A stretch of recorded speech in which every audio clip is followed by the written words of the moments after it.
முதல் நான் வரை யாருமே மயக்கம்.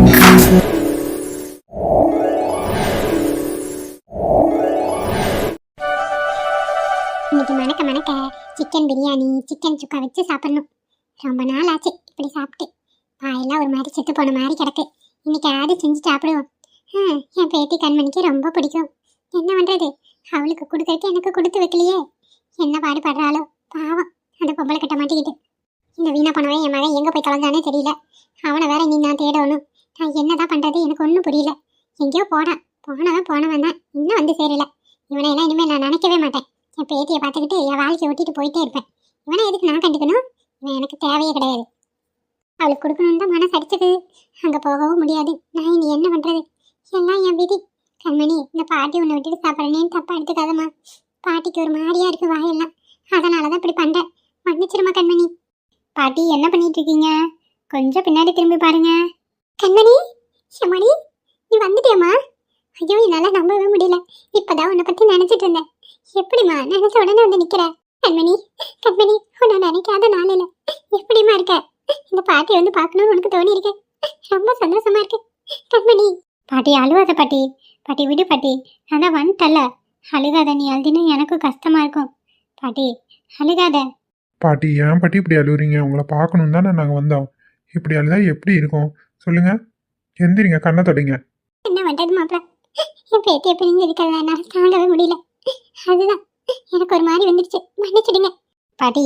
பேத்தியை பிரிஞ்சிருக்கலாம் சரிதான். அந்த பக்கம் என்ன சிக்கன் அணிஞ்சிட்டு இருக்க? இதுதான் பேத்தியை பிரிஞ்சிருக்கிறதோட பாசமா? கேட்டி கண்மணி, கிண்டல் பண்ணாதடி. பாட்டிக்கு காய்ச்சல் வந்து வாயெல்லாம் ஒரு மாதிரி கசந்து கிடக்குது. அதனால தான் சிக்கன் எடுத்துட்டு வந்து செய்யறக்காக எல்லாம் ரெடி பண்ணிட்டு இருக்கேன். உங்க மாமக்கார எங்க போய் தொலைஞ்சானே தெரியல. 3 நாள் ஆச்சு. சரி, நம்மளால சமைச்சு சாப்பிடுவோம்னா இன்னைக்கே சமைக்க ஆரம்பிச்சேன். அதுவும் உனக்கு போயிருக்கலையாமா? ஏன் பாட்டி, எங்க போயிட்டாரு அவரு? எங்க போய் தொலைஞ்சான்னு தெரியல மாப்பிள்ள. எங்க போயிட்டு போறான். அவன் இருந்தாதான் எனக்கு தொல்லையே. என்ன பாட்டி இப்படி சொல்றீங்க? எங்க போயிருக்காருன்னு தெரியலங்கிறீங்க. ஏதாச்சும் பிரச்சனையா என்னமோ?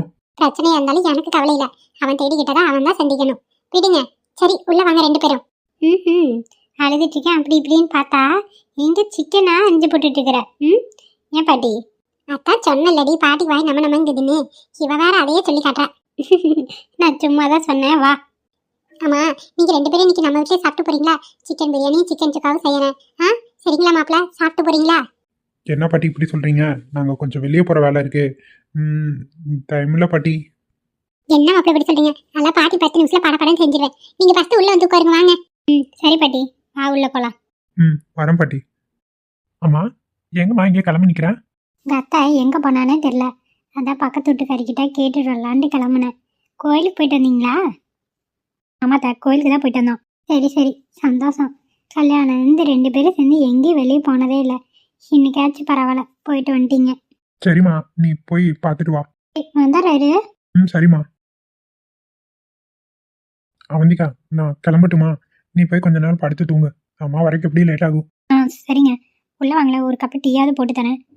இல்ல வேண்டாம், வயக்காட்டில் எனக்கு வேலை இருக்கு. நான் போய் பார்க்குறேன். உடம்பு பார்த்துக்கோ.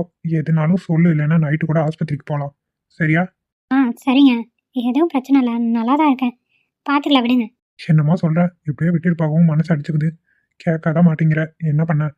நான் வீட்டில் தானே இருக்கேன். என்ன நான் பார்த்துக்கிறேன். நீங்கள் போய் வேலையை பாருங்க. இதெல்லாம் ஒரு விஷயம்னா வேலையை விட்டுட்டு வீட்டில் இருக்க முடியுமா சொல்லுங்க? ஆமா ஆமா, நான் மட்டும் தானே இருக்கேன். வயலில் வேலை நிறைய கிடக்கு. சரியா வந்திக்கா, நான் ஆராய்ட்டே இருக்கேன். நான் கிளம்பட்டுமா? சரிங்க, போயிட்டு வாங்க. பார்த்து பத்திரம். சரிம்மா. சாப்பிடு, படுத்து தூங்கு. சரியா? சரிங்க, போயிட்டு வாங்க. மயக்கம் வந்ததுக்கும் இதுக்கும் ஏதாவது சம்மந்தம் இருக்குமா? பீரியட்ஸ் ஆகி 3 நாள் ஆயிடுச்சு. ஒரு வேளை அந்த மாதிரி ஏதாவது இருக்குமா? என்னன்னு ஒன்றுமே தெரியலையே. ஓ கடவுளே, மயக்கம் எதனால் வந்துச்சுன்னு தெரியல. 3 நாள் தள்ளி போயிருக்கு. இன்னும் ஒரு 2 நாள் பார்ப்போம். அப்படி ஏதாவது இருந்ததுன்னா கார்டு போட்டு வீட்லேயே நம்ம செக் பண்ணிட வேண்டியதான். சரி, உள்ளே போவோம். அநியாயமாக ஒரு பொண்ணோட வாழ்க்கையை வீண் பண்ணிட்டானே. யாரும் என்னன்னு விசாரிக்காமல் பழகினது என்னோட தப்பு. ஆனால் இந்த ஆளு கல்யாணம் ஆகி என்னை ஏமாற்றுவோன்னு நான் நினச்சி கூட பார்க்கல. நல்லா ஏமாற்றிட்டான். இப்போ நான் தான் மாட்டிக்கிட்டு முழிக்க வேண்டியதாக இருக்குது. என் வயிற்று வளர குழந்தைக்கு நான் என்ன பதில் சொல்ல போகிறேன்? கடவுளே. ரசதி, ரசதி, ஒரு நிமிஷம் நில்லு ரசதி. பின்னாடி வந்துட்டா எதுக்கு வர? என் வாழ்க்கையை நாசம் பண்ணது பத்தாத உனக்கு? இன்னும் என்ன பண்ணான்னு என் பின்னாடி வர? ரசதி, என் பொண்டாட்டி என் கூட வாழ மாட்டேன்னு சொல்லிட்டா. இனிமே நான் என்ன பண்ண போறேன்னு தெரியல. உன் வாழ்க்கையும் கெடுத்து அவ வாழ்க்கையும் கெடுத்து கடைசியில நான் தான் ஒரு குற்றவாளி ஆயிட்டேன். ரசதி, உன் கூடயே நான் இருக்கேன். தயவு செஞ்சு என்னை ஏத்துக்கோ. சி, கட்டின பொண்டாட்டிக்கு துரோகம் பண்ணிட்டு இப்படி வந்து பச்சையோ மன்னிப்பு கேட்க வெக்கமல்ல? உன்னை பத்தி தான் எனக்கு எதுவும் தெரியாது. ஆனா உன் பொண்டாட்டியை பத்தி கூடவா உனக்கு தெரியாது? எப்படி எப்படி நீ ஏமாத்த துணிஞ்ச?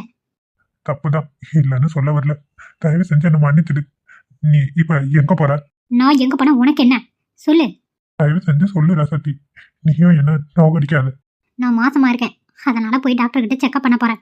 உனக்கு என்ன பிரச்சனை? என்ன பிரச்சனை சொல்லு. ரசதி, அந்த குழந்தைக்கு அப்பா யாருன்னு கேட்டா என்ன சொல்லுவ?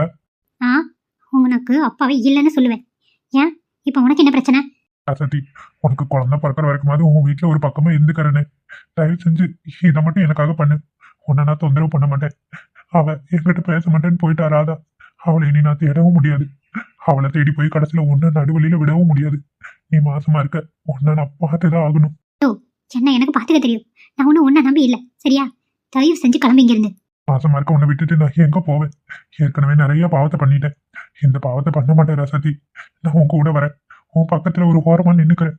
இதை மட்டும் எனக்காக பண்ணு. ஆஸ்பத்திரியில போய் இந்த குழந்தைக்கு அப்பா யாருன்னு கேட்டா நான் என்ன சொல்றது? பேசாம கூட்டிகிட்டே போவோம். சரி வந்து தொலை. எல்லாம் உன் கூட சேர்ந்து தப்பு பண்ணியிருக்கல, அதுக்கு நானும் அனுபவிச்சு தானே ஆகணும். அதான் அனுபவிக்கிறேன். வா போலாம். சரி ரசதி. அட, இங்க இருக்கிறியா நீயே தம்பி? ஐயோ, அக்கா, அக்காவுக்கு நடந்த எந்த விஷயமும் தெரியாது. இப்ப நான் என்னத்த சொல்ல போறேன்? கடவுளே, எனக்கு பிரச்சனைக்கு மேல பிரச்சனையா வருது. டே, உன்னதான் கேட்குறேன். என்ன அக்களை பார்த்து அப்படியே வாயடைச்சு நிற்கிற? எம்மாடி, நீ யாருமா குறுக்கால நின்றுக்கிட்டு கொஞ்சம் தள்ளி தான் நில்ல ஓரமா. அக்கா, எங்கக்கா போயிட்டு இருக்க? எங்கடா போனா ராதா? நானும் பக்கத்து வீட்டில் கேட்டால் அவங்களும் தெரியலைங்கிறாங்க. எங்கே போனா? ஏதாச்சும் உனக்கு அவளுக்கு சண்டையா? வீட்டில் இப்படி சொல்லாமல் எங்கேயும் போக மாட்டா. என்னடா ஆச்சு? அது தெரியலக்கா, நானும் அவளை பார்க்கவே இல்லை. எங்க போனான்னு தெரியல. அது சரி, இங்கே நிற்கிற பிள்ளை யாரு? ஏதோ ரெண்டு பேரும் பேசிட்டு இருந்த மாதிரி இருந்தது. யார் இந்த பிள்ளை? ஐயோ, வழி கேட்டாங்கக்கா, அதான் சொல்லிட்டு இருந்தேன். வேற ஒன்றும் இல்லை. சரி, உன் பொண்டாட்டியை தான் தேடிட்டு இருக்கேன். எங்கே போய் தொலைஞ்சானே தெரியல. சரி, நான் பார்த்துக்கிறேன். இப்போ வீட்டுக்கு போலியா? வந்துடுறக்கா, ஒரு டீயை குடிச்சிட்டு வந்துடுறேன். சரி, அப்போ நான் கிளம்புறேன். சரிக்கா. என்னன்னு தெரியல, உன் மொழியே சரியில்லையே. ஏதோ சண்டை போட்ட மாதிரி தான் தெரியுது. என்னன்னு விசாரிப்போம். அப்பாடா, ஒருபடியா அக்கா போயிட்டா. சரி, நம்ம கிளம்புவோம். ரசதி, அது என்னோட அக்கா தான். நல்ல வேளை நீ எதுவும் பேசல. உன்ன மாதிரி நான் ஒன்றும் கிடையாது. சொல்ல வேண்டிய இடத்துல ஏதாவது ஒன்று வரட்டும், கண்டிப்பாக சொல்லதான் போகிறேன். இப்போ கிளம்புவோமா? போலாம் ரசதி, போலாம். கடவுளே, இன்னைக்கு எத்தனை பிரச்சனை தான் நான் சந்திக்க போறேனோ. எல்லாம் என் நேரம். வாயை திறந்தா பொய். இருந்தாலும் இப்படி தானே நம்மக்கிட்ட எல்லாத்தையும் சொல்லியிருப்பான். நம்மளும் நம்பிட்டோம். அதுக்கு தானே இப்போ வயிற்றில் வாங்கிட்டு அனுபவிக்கிறோம். சே, யாரையுமே நம்பக்கூடாது. துளசிமா, சொல்லுங்க. என்ன ஆச்சுடா? நானும் இருந்து பார்த்துட்டே இருக்கேன். பரவாயில்ல, ஒரு வார்த்தை கூட பேசல. முகத்தை அப்படி உம்முன்னே வச்சிருக்க. டயர்டா இருக்கா இல்ல வேற ஏதாவது மனசுல இருக்கா? என்னடா ஆச்சு? ஒன்றும் இல்லைங்க, மனசில் கொஞ்சம் பயமும் படபடன்னு இருக்கு. அதுதான், வேற ஒன்றும் இல்லை. என்னடி பயம்? என்ன ஆச்சு உனக்கு? நல்லா தானே இருந்த? இல்லை, அது எப்படி சொல்கிறதுன்னு எனக்கு தெரியல. இங்க பாரு, சொன்னாதானே எனக்கும் புரியும். எனக்கு மட்டும் எப்படி தெரியும் சொல்லு? நல்லா தானே இருந்த. உடம்பு சரியில்லையா இல்லை வேற என்னதான் பண்ணுது? அதையும் சொல்ல மாட்டேங்கிற. இல்லைங்க, இப்போ நான் ப்ரெக்னென்ட்டுன்னு சொல்லி நம்மளா நினச்சிட்ருக்கோம். உள்ளே போய் டாக்டர் செக் பண்ணிட்டு இல்லைன்னு சொல்லிட்டா என்ன பண்ணுறது? அதான் மனசுக்குள்ள ஒரு அழுந்தலாக இருக்குது, பயமாகவும் இருக்குது. லூசு, இதுதான் விஷயமா? இங்க பாரு, குழந்தை இருக்குன்னு சொன்னா ஏத்துக்குவோம். இல்லைன்னு சொன்னாலும் ஏத்துக்கிட்டு தானே ஆகணும். வேற என்ன பண்ண முடியும் சொல்லு? கடவுள் கொடுக்கும்போது தான் கொடுப்பான்னு மனசை நம்ம தான் நிதானப்படுத்தி சமாதானப்படுத்திக்கணும். புரியுதா துளசி? இருந்தாலும் எனக்கு சின்ன சின்னதாக நிறைய ஆசையெல்லாம் இருந்தது. ஆனால் இப்போ அது இல்லைன்னு தெரிஞ்சால் எல்லாமே மறைஞ்சிரும்லங்க. அதை நினைக்கும் போது தான் கஷ்டமாக இருக்குது. உன் மனசுக்கு அந்த மாதிரிலாம் எதுவும் நடக்காது. எனக்கு நம்பிக்கை இருக்கு. வா, நம்ம உள்ள போய் செக் பண்ணிக்குவோம். சரியாடி? பயமாக இருக்குது. அப்படின்னா என்ன பண்ணலாம்? வீட்டுக்கு திரும்பி போயிடலாமா? சரிவா, கிளம்பிடுவோம். என்னங்க இப்படி பேசுகிறீங்க? வேற எப்படி பேச சொல்ற? எனக்கு புரியல துளசி. நீ இப்படியே சொல்ற அப்படியே சொல்ற. வா, எதுனாலும் பார்த்துக்கலாம். ஒரு டைம் செக்அப் பண்ணா சொல்ல போறாங்க டாக்டர். சும்மா நீயே உன்னை போட்டு குழப்பிக்காத. புரிஞ்சுதா? சரிங்க. சரி உள்ள போலாம். ம். கடவுளே, கண்டிப்பா எனக்கு கரு தங்கியிருக்கணும். நீ தான் அதுக்கு துணையா இருக்கணும். உள்ள போய் டாக்டர் பிரெக்னண்டா இருக்கேன்னு மட்டும் சொல்லணும். அதான் எனக்கு அடிச்சுக்குது. கண்டிப்பா இருக்கும். நம்புவோம். என்ன பிரியா, என்னையே பார்த்துட்டு இருக்கீங்க? ஆ, ஒன்றும் இல்லைங்க. சும்மா தான் பார்த்தேன். சாரி. எதுக்குங்க சாரி எல்லாம் கேக்குறீங்க? நானும் சும்மா தான் சொன்னேன். ம், சரிங்க. கோயிலுக்கு வந்தது உங்களுக்கு எதுவும் அன்கம்ஃபர்டபுளா இல்லையே? அச்சா, அதெல்லாம் இல்லைங்க. கோயிலுக்கு வந்தது போய் யாராவது அப்படி நினைப்பாங்களா? எனக்கு நல்லா தான் இருக்கு. புது அனுபவமா இருக்கு. அப்படியாங்க? சரி சரி. மைண்டு ரிலாக்ஸாக இருக்கும்ல, அதுக்காக தான் நான் கோயிலுக்கு வந்தேன். எனக்கும் ரிலாக்ஸா நல்லா தான் இருக்குங்க. அப்புறம் நாளைக்கு டாக்டர்கிட்ட அப்பாயின்மெண்ட் இருக்கு. நம்ம நாளைக்கு போகணுங்க. ஆ, போலாம் பிரியா. தலையில அவ்வளோக்கா பெயின் இல்லை, பரவாயில்ல. பெயின் இல்லைனாலும் போய் டாக்டர்கிட்ட செக்அப் பண்ணும்ல, அதுக்கு தான் சொல்கிறேன். என்ன பிரியா, உங்களோட டாக்டர் தானே? என்னமோ தேர்ட் பர்சனாக சொல்கிற மாதிரி டாக்டர் டாக்டருங்கிறீங்க. நீங்களே ஒரு நர்ஸு. டாக்டர் சொல்லி தானே நீங்கள் வந்தீங்க. நீங்கள் எப்படி பேசுகிறீங்க? என்னதான் இருந்தாலும் நான் பார்த்தா கூட அவர் பார்க்குற மாதிரி வராது இல்லைங்க. அதைத்தான் சொன்னேன், வேற ஒன்றும் இல்லை. சரிங்க பிரியா, பயப்படாதீங்க. நான் சும்மா தான் கேட்டேன். ம், சரிங்க. அப்போ உள்ளே போகலாமா சாமி கும்பிட? ஆ, ஒரு நிமிஷம் பிரியா, ஒரு விஷயம் சொல்லணும். சொல்லுங்க. இந்த எல்லோ கலர் சாரியில் நீங்கள் ரொம்ப க்யூட்டாக இருக்கீங்க, ஒரு குடும்ப பொண்ணு மாதிரி. ஓ, தேங்க்ஸுங்க. பரவாயில்லையே, நான் சொன்னோன்னு நீங்கள் ஏதாவது திட்டுவீங்கன்னு பார்த்தேன். ஆனால் என்னை எதுவுமே சொல்ல. ஏன் பிரியா? ஏன் முன்னாடி தானே சொன்னீங்க. இதில் என்ன இருக்கு, நீங்கள் தப்பாக எதுவும் சொல்லலையே. அதெல்லாம் ஒன்றும் பிரச்சனை இல்லைங்க. ஆமாம் பிரியா, கலையில் வந்தாங்களே அவங்க யாரு? உங்கள் அம்மாவா? ஆமாம், எதெல்லாம் ஞாபகம் வச்சுக்கணுமோ அதை வச்சுக்க மாட்டாரு. இதெல்லாம் மட்டும் கரெக்டாக கேட்பாரு. உங்கள் பொண்டாட்டினா அது கூட ஞாபகத்தில். அதை நினைக்கும் போது தான் ரொம்ப கஷ்டமாக இருக்குது. சரி, இப்படியாச்சும் நான் அழகாக இருக்குன்னா சொல்லியிருக்கீங்களே, அதுவே ஒரு பெரிய விஷயந்தான். என்ன பிரியா முணுமுணுங்கிற? இல்லைங்க, அவங்க என் அம்மா தான். ஏதாச்சும் அப்பப்போ வந்து உளறிக்கிட்டு தான் இருப்பாங்க. அதெல்லாம் ஒன்றும் பெருசாக எடுத்துக்காதீங்க. பிரியா, அவங்க சொன்னதை பற்றி நான் எதுவுமே கேட்க மாட்டேன்.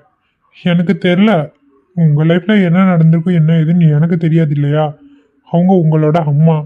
அவங்க பேசுகிறத நான் எப்படி தலையணுன்னு தான் அமைதியாக இருந்துட்டேன். ஆ, சரிங்கங்க, ஒன்றும் பிரச்சனை இல்லை, பார்த்துக்கலாம். சரி வாங்க, கோயிலுக்குள்ளே போய் சாமி கும்பிட்டு கிளம்பலாம். ம், சரிங்க.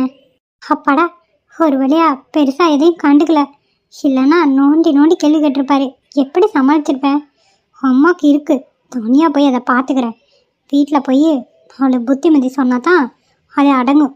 அதுவும் அதோட ஸ்டைலில் சொல்லணும். பாட்டி, நீங்களும் உட்காருங்க. நீங்கள் எங்கே போகிறீங்க? மாப்பிள்ளை தம்பி, இருங்க, நான் போய் கிச்சனில் ஜூஸ் எடுத்துடுறேன். 2 பேரும் குடிப்பீங்களா? பாட்டி, ஜூஸை குடிச்சிட்டு அப்புறம் எப்போ சாப்பிட்றது? கொஞ்சம் சீக்கிரமாக ரெடி பண்ணுறியா? சாப்பிட்டு கிளம்பணும் பாட்டி, கொஞ்சம் வேலை இருக்கு. சரி சரி, சிக்கா இருங்க, சீக்கிரம் ஜூஸை கொண்டாந்து கொடுத்துட்டு நான் ரெடி பண்ணுறேன். ஆ சரிங்க பாட்டி. கண்மணி, ம், சொல்லுங்க. உண்மையை சொல்லு. எதனால நீ லேட் பண்ண? எனக்கு என்னமோ மனசில் அது உறுத்திக்கிட்டே இருக்கு. நீயே உண்மையை சொல்லிடுற. என்னத்தையோ என்கிட்ட மறைக்கிறேன்னு மட்டும் நல்லா தெரியுது. ஏன் இப்படி திடீர்னு என்கிட்ட போய் சொல்கிற? ம் ஐயோ, நம்ம பொய் சொல்கிறவங்க கரெக்டாக கண்டுபிடிச்சிட்டாரே. எப்படி இதை சமாளிக்கிறது? நான் ஏதோ ஒன்று நம்பிட்டாருன்னு நினச்சா திரும்பி முதல்ல வந்து ஆரம்பிக்கிறாரே. சமாளிக்கிறது ரொம்ப கஷ்டம் போலே. சொல்லுடி, என்னடி என்கிட்ட மறைக்கிற? ஒழுங்கு மரியாதை உண்மையை சொல்லிடு. ஐயோ, நான் எதையும் மறைக்கலைங்க. நீங்கள் அதையே திரும்பி திரும்பி கேட்டுட்ருக்கீங்க. ஏ பாரு கண்மணி, பலாடாத. செம காண்டில் இருக்கேன். இன்ன வரைக்கும் அதே யோசனை தான் ஓடிட்டு இருக்கு. அதை இதையும் சொல்லி மனசை மாற்றிட்டேன். ஆனால் இப்போ வரைக்கும் அதை என்னால் ஏற்றுக்கவே முடியல. ஏதோ ஒன்றா மறைக்கிற. உன் கூட இவ்வளோ நாள் வாழ்ந்திருக்கேன். உன்னை பற்றி எனக்கு தெரியாதா? யோசிச்சு சொல்லு. ஒன்றும் இல்லைன்னு சொல்கிறல, நீங்கள் இல்லாத ஒன்று இருக்கதை கற்பனை பண்ணிக்கிறீங்க. அதான் எனக்கு ஒன்றும் புரியலை. இருந்தாலும் உன்கிட்ட இருக்க கான்ஃபிடென்ட் லெவல் ரொம்ப கம்மியாக இருக்கேம்மா. ஒரு விஷயத்த எதுனாலும் போல்டாக அடித்து பேசுவ. இப்போ என்ன இப்படி பேசுகிற? புரியலையே. தாத்தா, நான் போல்டாக தாங்க பேசிட்டுருக்கேன். எனக்கு என்ன பயம்? நான் என்ன தப்பாக பண்ணுறேன்? சரிடி, நீ உண்மையதான் சொல்லுவேன்னு மனசார நம்புகிறேன். உன் மேலே நம்பிக்கை இருக்கு. இருந்தாலும் லைட்டாக ஒரு சின்ன டவுட். அதுதான், கண்டிப்பாக நீ என்னை ஏமாற்ற மாட்ட. ஏமாத்துற மாதிரி ஒரு சூழ்நிலை வந்ததுன்னா அப்போ இந்த விஜயோட முகத்தை நீ பார்ப்ப. ஐயோ, என்ன இப்படியெல்லாம் சொல்கிறாரு? கடவுளே, தப்பு பண்ணுறோமோன்னு தோணுது. சரி, ஜூஸ் குடிச்சிட்டு இப்போ சாப்பிட்டு தான் வருவியா? ஆமாங்க, சாப்பிட்டு 2 பேரும் சேர்ந்து கிளம்பிடுவோம். அப்புறம் நான் ஷாப்புக்கு போயிடுறேன், நீங்கள் வீட்டுக்கு போயிடுங்க. சரிடி. அப்புறம் டூர் போகிறதுக்கெல்லாம் பிளான் பண்ணும். அதான் காலேஜ் லீவ் விட்டாங்கல்ல. ஆமாம்ல, சொல்லிட்டு இருந்தீங்க. போகலாங்க, நீங்கள் என்ன எதுன்னு ஏற்பாடு பண்ணுங்க. ம் சரிடி. ஓகேங்க. மாப்பிள்ள ஃபர்ஸ்ட் கண்மணிக்கு கொடுங்க பாட்டி. என் கண்மணி எடுத்துக்கம்மா. குடி பாட்டி. மேங்கோ ஜூஸ் தான் போட்டிருக்கேன், குடி. பரவாயில்ல பாட்டி, எதா இருந்தா என்ன. மாப்பிள்ள தம்பி இருங்க, உங்களுக்கு கொண்டு வந்து தரேன். இந்தாங்க தம்பி. குடி கண்மணி. குடிக்கிறேங்க. பாட்டி நீங்க ஜூஸ் குடிக்கல? இல்ல மாப்பிள்ள தம்பி, எனக்கெல்லாம் அந்த கூலிங் இது ஒத்துக்காது. நீங்க 2 பேர் குடிங்க, நான் உங்களுக்காக தான் 2 பேருக்கு ஜில்லுன்னு போட்டேன். பாட்டி சீக்கிரம் கொஞ்சம் சமையல் பண்ணீங்கன்னா பரவாயில்ல, கண்மணி வெளியே கிளம்பணும். சரிங்க மாப்பிள்ள தம்பி, நான் தான் 10 நிமிஷத்துல ரெடி பண்ணிடுறேன். நீங்க 2 பேரும் ஜூஸை குடிங்க. சரிங்க பாட்டி. போய் படப்படன்னு வெங்காயத்தை நறுக்கி போட்டு பிரியாணி தாழ்த்தி விடணும், அப்பதான் சீக்கிரம் சாப்பிட்டு கிளம்புவாங்க. ஓய் என்னடி லுக்கு? ஒன்றும் இல்லை, சும்மா தான் பார்த்தேன். என்ன புதுசான சைட் அடிக்கிறியா? ஆமா சைட்டு தான் அடிக்கிறாங்க. ஏங்க நீங்க வேற? இல்ல ஏதாவது யோசிச்சுட்டு இருக்கியா? ஐயோ கடவுளே, சும்மா பார்த்தேன், அது ஒரு குத்தமா? நானும் சும்மா தாண்டி சொன்னேன். சரி பாட்டிக்கு நீயும் போய் ஹெல்ப் பண்ணலாம்ல? இல்லைங்க, பாட்டி இதை செஞ்சாலும் விட மாட்டாங்க. நீ போய் ரெஸ்ட் எடுன்னு சொல்லிடுவாங்க. பாட்டி செஞ்சிருவாங்க, ஒன்றும் பிரச்சனை இல்லை. நீங்க அப்புறம் தனியாக தானே இருப்பீங்க. ஓ அப்படி சொல்றியா? சரி ஓகே. ஜூஸா குடி. சரிங்க. நல்லா தான் இருக்கு ஜூஸு. ஆமாங்க, மாம்பழம் ஃப்ரெஷ்ஷாக தான் இருந்தது. பாட்டி சுகர்லாம் போட மாட்டாங்க, ஹனி சிரப் போட்டு தான் ஜூஸே செய்வாங்க.